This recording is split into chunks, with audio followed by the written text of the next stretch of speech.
کیا ہیں؟ مومنوں کی مائیں ہیں۔ اب آگے اس کی تفصیل بتائی جا رہی ہے وہ کیا ہے۔ وَأُولُو اور والے ارحامی، وَأُولُو الارحامی اور رحم والے رشتے، رحم یعنی جو پیٹ سے پیدا ہوئے ہیں، جو میاں بیوی کے ملاپ سے پیدا ہوئے ہیں، جو میاں بیوی کے ساتھ ایک ان میں آ جاتے ہیں بیٹے بیٹی، ماں باپ اور بہن بھائی، تایا پھوپھی، یعنی کہ جو ہم آپس کے رشتے بنتے ہیں، جو ہمارے خونی رشتے ہوتے ہیں۔ تو کیا فرمایا؟ وَأُولُو الارحامی اور رحم والے رشتے، بعضہم ان میں سے بعض، اولا زیادہ قریب ہیں، ببعض بعض سے، فی میں کتاب اللہ، اللہ کی کتاب میں۔ یہاں اس سے مراد ہے کہ اللہ نے اپنی کتاب میں یہ لکھ دیا ہے کہ خونی رشتے ایک دوسرے سے زیادہ قریب ہیں۔ من المومنین، مومنوں میں سے، والمہاجرین اور مہاجروں میں سے۔ یہاں پھر وہی بات آ جاتی ہے کہ جب آپ صلی اللہ علیہ وسلم نے ہجرت فرمائی تھی تو کیا تھا؟ مومن، مہاجرین اور انصار نے آپس میں مواخات کا رشتہ قائم کر لیا تھا، انہوں نے ایک دوسرے کو اپنی وراثت میں ایک حقدار ٹھہرا لیا تھا۔ لیکن یہاں پہ اللہ تعالیٰ اس چیز کو بھی ختم فرماتے ہوئے کیا کہتا ہے کہ مومنوں کو ایک دوسرے پر وراثت اور ترکے کا حق صرف اور صرف خونی رشتوں کو حاصل ہے۔ اب کسی مہاجر کو، کسی مومنین کو اپنی وراثت میں حصہ نہیں دینا پڑے گا، بلکہ خونی رشتے ہی آپس میں وراثت کا حق کے حقدار ہوں گے۔ الا مگر ان تفعلوا، یہ کہ اگر تم پھر بھی کرو، الا طرف اولیائکم، اپنے دوستوں کی طرف یا اپنے دوستوں سے، معروفاً اچھا کام، یعنی کہ اگر پھر بھی تم اپنے دوستوں کے ساتھ اچھائی اور اچھا سلوک کرنا چاہتے ہو تو پھر یہ اچھی بات ہے، ایسا کر لو۔ لیکن اس میں کیا ہے کہ ترکے میں سے باقاعدہ حصہ تو نہیں دے سکتے، لیکن جتنا تم چاہو دے سکتے ہو، وہ بھی دوستوں کی طرح، دوستوں کے لیے بھلائی کا سوچ کر۔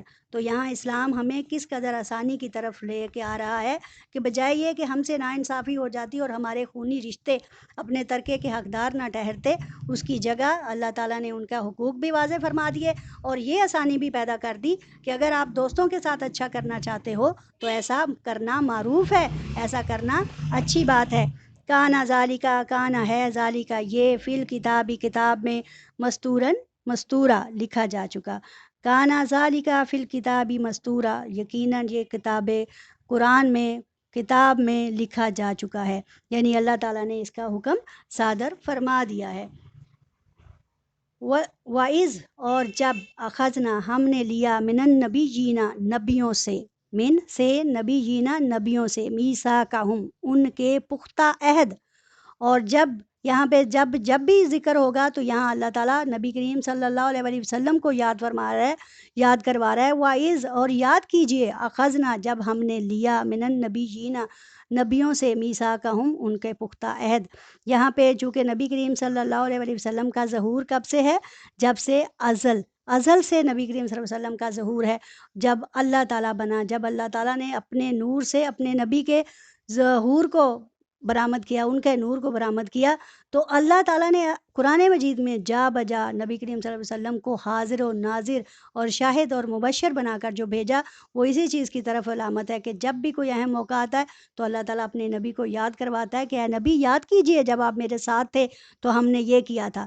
تو یہاں پہ کہ وہی بات آ رہی ہے، وَإِذْ اور جب، اخذنا ہم نے لیا، من النبیین نبیوں سے، میثاقہم ان کے پختہ عہد۔ وہ کیا تھا؟ پہلا تو تھا کہ الست ربکم، کیا میں تمہارا رب نہیں ہوں؟ یہ پھر نبی کریم صلی اللہ علیہ وسلم کی رسالت کا، اس طرح نبیوں سے بھی اللہ تعالیٰ نے یہ عہد لیے۔ تو پھر اللہ تعالیٰ کیا فرماتے ہیں آگے، اس کی مزید وضاحت کرتے ہیں کہ یاد کیجئے اس نبی، اس وقت کو کہ جب ہم نے نبیوں سے میثاق لیا، ومن کا اور آپ سے بھی ہم نے یہ عہد لیا، یعنی کہ آپ صلی اللہ علیہ وسلم ان سے مبرہ نہیں ہیں، یعنی آپ صلی اللہ علیہ وسلم نے ہمیں اس چیز کی گواہی دی اور وعدہ کیا کہ بے شک تو ہی ہمارا رب ہے اور ہم تمہاری ذات میں کسی قسم کا شرک نہیں کریں گے۔ وَمِن نوح اور نوح علیہ السلام سے، وَإِبْرَاہِیمَ اور ابراہیم علیہ السلام سے، وَموسیٰ اور موسیٰ علیہ السلام سے، یعنی ان تمام نبیوں سے ہم نے پختہ عہد لیے۔ وعیسیٰ ابن مریم اور عیسیٰ ابن مریم سے، یعنی مریم کے بیٹے عیسیٰ علیہ السلام سے بھی ہم نے پختہ عہد لیا۔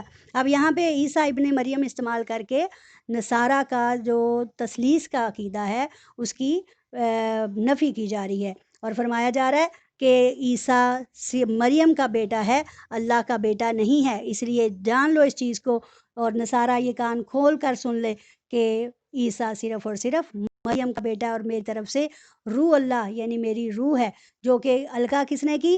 حضرت اللہ تعالیٰ نے، اللہ تعالیٰ کے حکم سے حضرت جبرائیل علیہ السلام نے۔ اور آگے کیا فرمایا جا رہا ہے؟ وَأَخَذْنَا، اور ہم نے لیا منہم ان سے، میثاقًا غلیظا، غلیظاً کا مطلب ہے سخت، اور ہم نے ان سے پختہ عہد لیا کہ وہ کسی طرح میری تعلیمات میں کمی بیشی نہیں کریں گے، اور میری تمام باتوں کو جس طرح حق ہے ادا کرنے کا اس طرح لوگوں تک پہنچائیں گے، اور ایسا سب نے کیا۔ ٹھیک ہے، ہر ایک نے اپنے اپنے طریقے سے اللہ تعالیٰ کی وحدانیت کا بیان کیا، اور نبی کریم صلی اللہ علیہ وسلم تو ان سب سے بڑھ کر تمام تکلیفیں سہی۔ کسی نبی کو قتل ہونا پڑا تو کسی کو ہجرت کرنا پڑی، کسی کو اپنے گھروں کو چھوڑنا پڑا، کسی کو اپنے قوموں کو، اپنے والدین کو چھوڑنا پڑا، لیکن نبی کریم صلی اللہ علیہ وسلم کو یہ ساری تکلیفیں تقریباً تمام ہی سہنی پڑی، اسی لیے ان کا مرتبہ بھی اس لحاظ سے زیادہ ہے۔ وَأَخَذْنَا، اور ہم نے لیا منہم ان سے، میثاقًا غلیظا، سخت یعنی کہ پختہ عہد لے لیا، لِيَسْأَلَ الصَّادِقِينَ، لِيَسْأَلَ تاکہ پوچھ سکے، الصادقین سچوں سے، عن صدقہم ان کے سچ کے بارے میں۔ یعنی یہاں پہ وہی بات جو میں نے پیچھے اوپر کی ہے کہ جیسے نصارہ حضرت عیسیٰ کو اللہ کا بیٹا بناتے تھے، تو اللہ تعالیٰ فرماتا ہے کہ اب اگر یہ دیکھ بھی لیں، انجیل میں دیکھ لیں، تورات میں دیکھ لیں، زبور میں دیکھ لیں، تو کیا اللہ تعالیٰ نے کسی کو اپنا بیٹا بنایا ہے؟ تو اگر یہ اپنا سچ ثابت کرنا چاہتے ہیں تو اس سچ کو سامنے لے کر آئیں۔ اللہ تعالیٰ اس بات کے ذریعے ان سے ان کا سچ اگلوانا چاہتا ہے، اور پوچھنا چاہتا ہے کہ بتاؤ تو اپنے سچ کے بارے میں وہ کیا ہے۔ وَأَعَدَّ لِلْكَافِرِينَ، اور میں نے تیار کر رکھا ہے، للکافرین کافروں کے لیے، عذاباً عذاب، علیماً دردناک عذاب ہے ان لوگوں کے لیے جو اللہ کی ذات کے ساتھ کسی کو شریک ٹھہراتے ہیں، جو اللہ تعالیٰ کے آئے ہوئے احکام کو جھٹلاتے ہیں، جو اللہ تعالیٰ کی نشانیوں کی پر کذب باندھتے ہیں، اور اس کو چھوٹے اور ہلکے اور معمولی داموں کی عوض بیچتے ہیں۔ لعنت ہے ایسے لوگوں پر۔ اسلام، مسلمان اور اللہ تعالیٰ ہمیں اسی چیز کی، اللہ تعالیٰ مسلمانوں کو اسی چیز کی تاکید فرماتا ہے کہ تم مسلمان بن جاؤ، حقیقی مومن بن جاؤ، تمام نیکیاں اور تمام فائدے، تمام صلے تمہارے لیے کھلے ہیں، جو مغفرت اور رحمانیت کی صورت میں ہمارے لیے ہیں۔ اور کافروں کے لیے اللہ تعالیٰ نے کیا عذاب تیار کر رکھا ہے؟ آگ کا عذاب۔ اس سے سوال یہ پیدا ہوتا ہے کہ کیا جنت کے ساتھ دوزخ بھی ساتھ ساتھ بنی ہوئی ہے؟ تو یقیناً جنت کے ساتھ دوزخ بھی ساتھ ہی بنی ہوئی ہے، اور دونوں کتنی بڑی ہیں یہ انشاءاللہ میں آپ کو اگلے لیسن میں مزید ڈیٹیل میں بتاؤں گی کہ اللہ تعالیٰ نے جنت اور دوزخ کس قدر بنائی ہیں، اور جنت میں کیا کن لوگوں کے لیے کیا ہے، اور دوزخ میں کن لوگوں کے لیے کیا حالات ہیں انشاءاللہ۔ الحمدللہ، وآخر دعوانا الحمدللہ رب العالمین۔